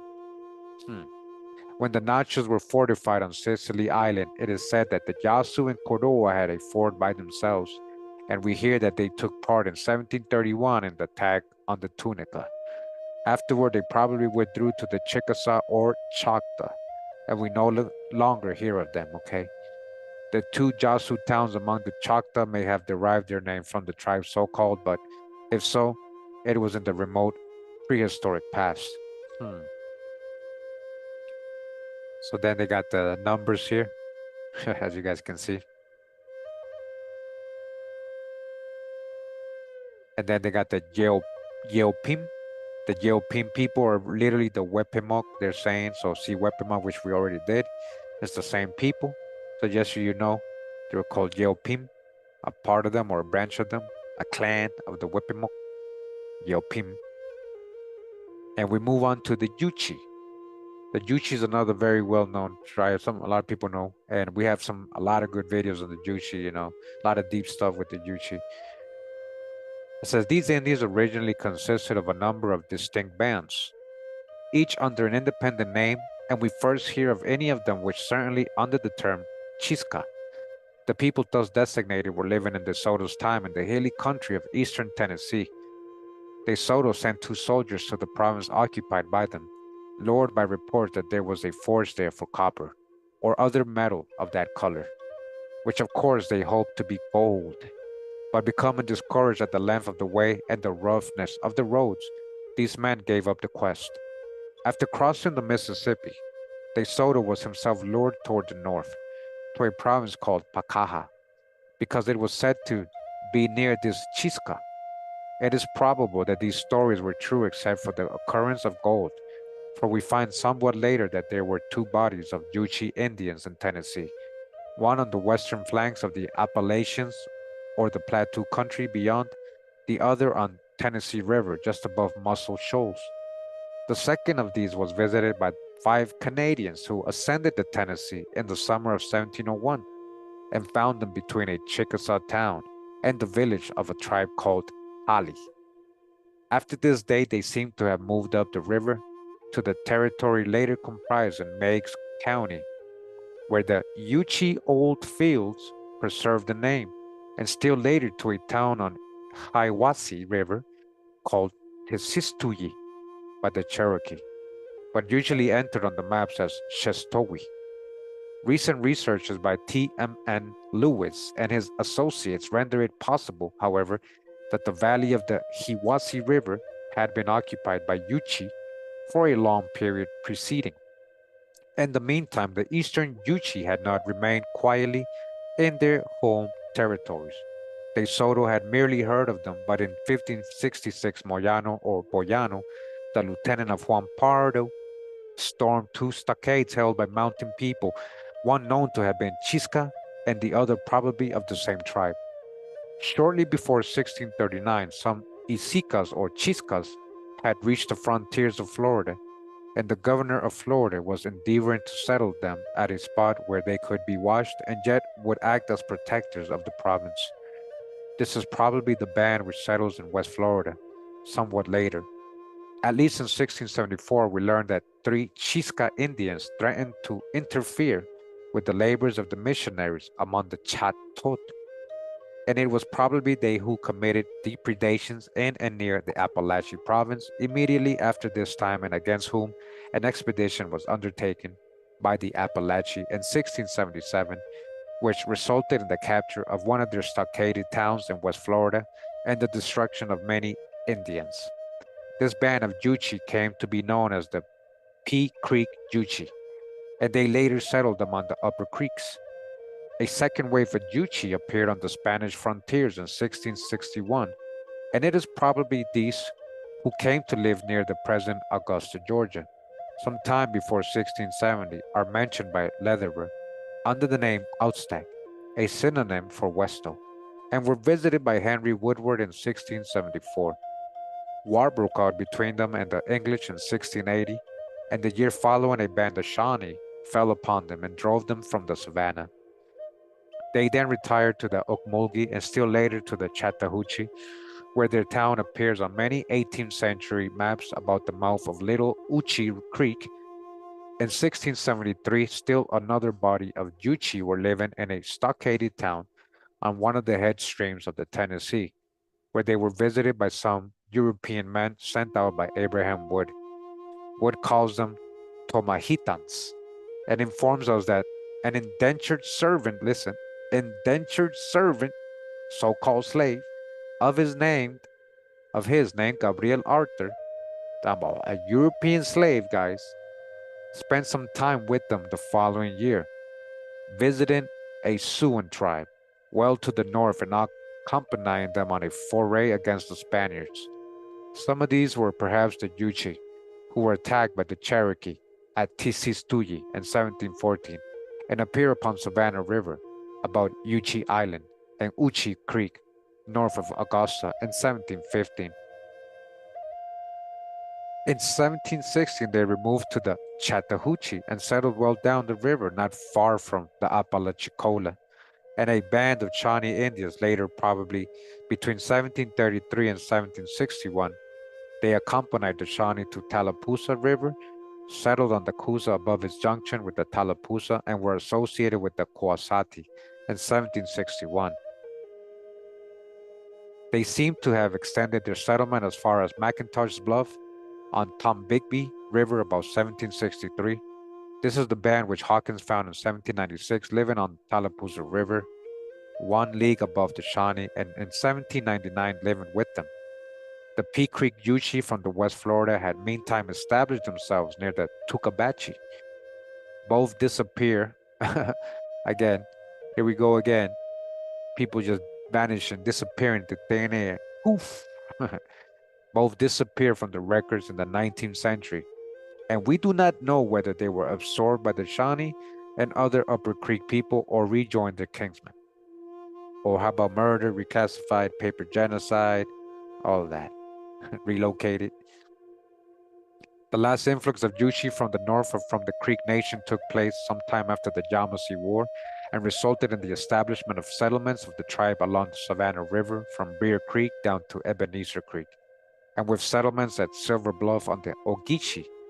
And so Hawkins says at Salt Catchers and Pompon, though these points seem rather far east, in 1729, a Casita chief who had married 3 Yuchi women was responsible for bringing part of the tribe to the Chattahoochee to a point at the mouth of Big Uchi Creek, but the rest, after the main body had gone to the Chattahoochee, they maintained settlements to the eastward in southern Georgia, particularly in Tushkulgau or on Opiltluco, a branch of the Flint, Hagiligau on the Flint itself, and Tocogulegau on Kichafuni Creek. Wow, these words, huh? A trader named Timothy Barnard and his son by a Jushi woman, Timpucci Barnard, played a great part in the latter history of the tribe, and the latter commanded a band of his people in aid of the Europeans during the Creek War. Wow. You see how they infiltrate and then they made them fight the Creeks. A European settlement spread westward. The Yuchi withdrew to their main town on Chattahoochee River, whither the Westo had probably gone at an earlier period and possibly the Tallapoosa Yuchi. In 1832, only one main town is entered in the census of that year and one branch town called High Log. The Yuchi removed to Oklahoma with the Creeks and established themselves in the northwestern part of the Creek territory, where they had as many as 3 square grounds until a very late period and still held themselves aloof in some measure from the Creeks proper. Before the removal of a small body went to Florida, apparently from the Chattahoochee town, since they first appear on the west side of the peninsula near the Miccosukee.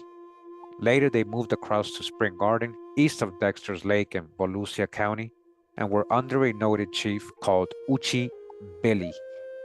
In 1847, there were still some left in Florida, since an estimate of that year mentions a band of Indians of this tribe with 4 warriors. In the Seminole Nation of the West, they never appear as a distinct element in the population, and if they did go west, they probably rejoined the Creeks. It should be added that a few Yuchi seem never to have moved out of the Appalachian region, but to have remained among the Cherokee and become gradually incorporated with them. And that's what I was thinking in the beginning, because they're saying their original home right there in Tennessee in the mountains, that's like, that became Cherokee. So this is what I will always be telling you about the Cherokee. Yo, I'm Cherokee. I'm Blackfoot. I'm Cherokee. Everybody's Cherokee. Cherokee's a lot of different Indian. It's a confederation. A lot of different Indian tribes and the Black Europeans that were settling with them. So they go over the Yuchi's population here. I'm gonna go slow so you guys can pause it and read it yourself if you like. All right. You can take a screenshot. And we move on to the Ufeta. It says the Ufeta is a tribe or town which seems to have been situated in the 17th century on the mainland northwest of the present Cumberland Island, Georgia, and was probably a Timucua group, but may have been connected with the Muskogee tribe called Eufaula. It says, look, Ufeta population unknown. They don't know. Unknown. We don't know how many there were. We don't know nothing about them. We don't know what happened to them. Forget about it. Just forget about it. How about reclassification, murder, enslavement, paper genocide, disfranchisement, all that, right? Relocation. And then, so that's the Ufeta in case you never heard of them. And then we got the Jui. The Jui, Spanish Ibi, the Spanish call them the Ibi. They call the Jui, a Timucua tribe in southeastern Georgia, 14 leagues from Cumberland Island, perhaps near the present Folkston, and containing 5 towns at the beginning of the 17th century. It is seldom mentioned, but probably followed the fortunes of the Timucua of Tacatacuru. All right, what happened to them? Remember, you guys forget, they were sent to the West Indies. They were sent to the West Indies. These people, what happened to the Jufera? Probably unknown, probably enslaved too.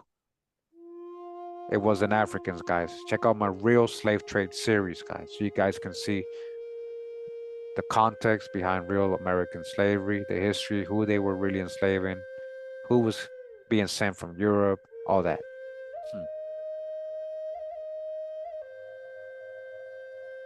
We continue with the Yustaga or Hostaqua. It says a province or tribe in northwestern Florida, southeast of Osceola River.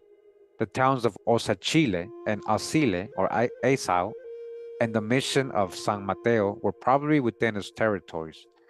The name is first applied to Birma, to a province which De Soto traversed in 1539. It appears again in the Laudonnière and Lemoyne narratives as a consolidated tribe hostile to the Appalachee.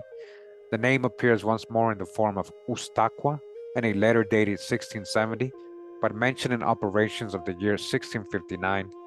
It is suspected that the Osachile left this province about 1656 to appear in Creek history under the names Osochi.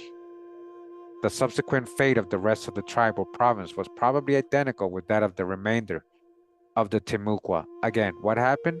Enslavement. Probably enslavement. They got enslaved, guys. And they told us always growing up, and all these, they still tell people that it was all Africans they were enslaving. What happened to the Yustaga? Who's that, Curimeo?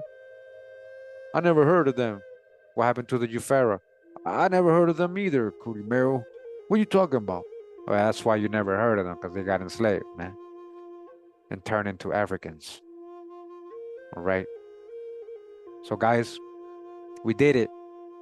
We actually did it, guys. We read through all the tribes in alphabetical order that are listed in this book. All right, again, this book is The Indians of the Southeastern United States by John R. Swanton. Classics of Smithsonian Anthropology. It was a great reading for me. I kind of liked it. I kind of like knowing a lot about tribes I never heard of and who they might be related to, what regions of the U.S. they might belong to or have been in. Because when I'm reading these historical things and how, you know, how they're always mentioning, De Soto said, I have the other story. I have De Soto story, so I know who they're talking about.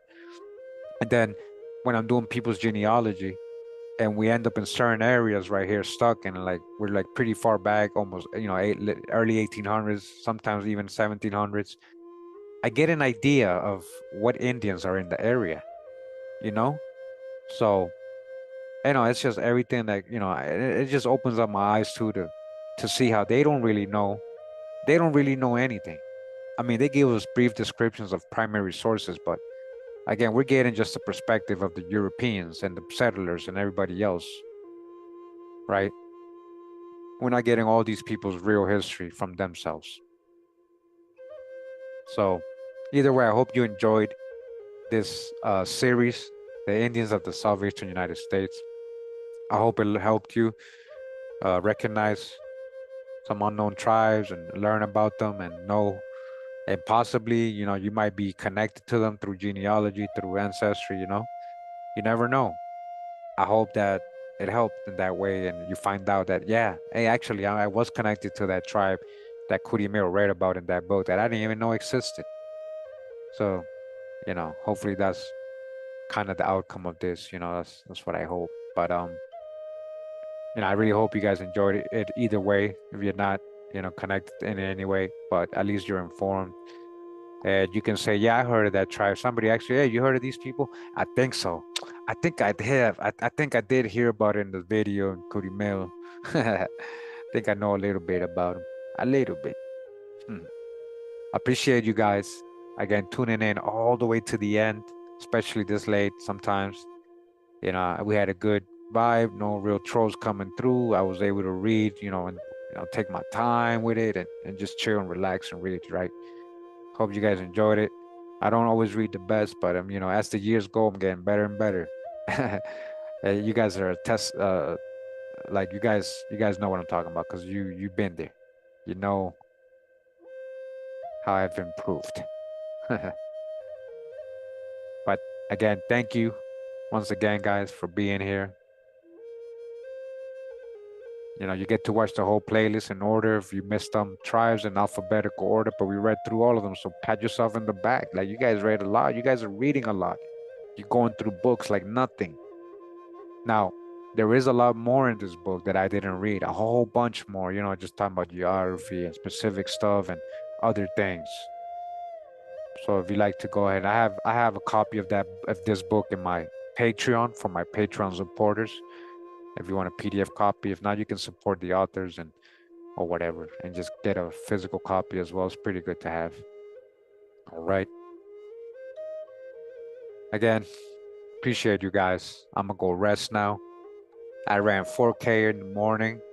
I didn't know I was gonna go scrimmage later on, but I ended up going scrimmage later on. I got put in my scrimmage on Wednesdays. I thought I wasn't, and I also went to play for an hour, so I'm pretty tired. I wasn't gonna go live, but I was like, now I want to get through this book today. Suck it up, Kurimeo. Suck it up and go live. Get it over with. And here I am, 2 hours later. I got it over with. Appreciate you guys. Thank you for your patience with me. Appreciate all my patrons. Appreciate all my moderators. Everybody who supports all these shares. Thank you. You guys really holding me up, honestly. Because YouTube just makes it really hard. You guys don't even know. And I don't just complain. I just like whatever. It's a reality to me now. So I just gotta, we gotta do what we gotta do sometimes. You know what I mean, to survive. But the blessings come. The blessings come when you put hard work into things, and you're dedicated and passionate. The Most High sees that. All right, guys. Appreciate you guys again coming through. I'm out. Much love and respect. Pura vida, mi gente. Wow. You wanna fight? Fight me. You're pretty good, but your style is no match for mine.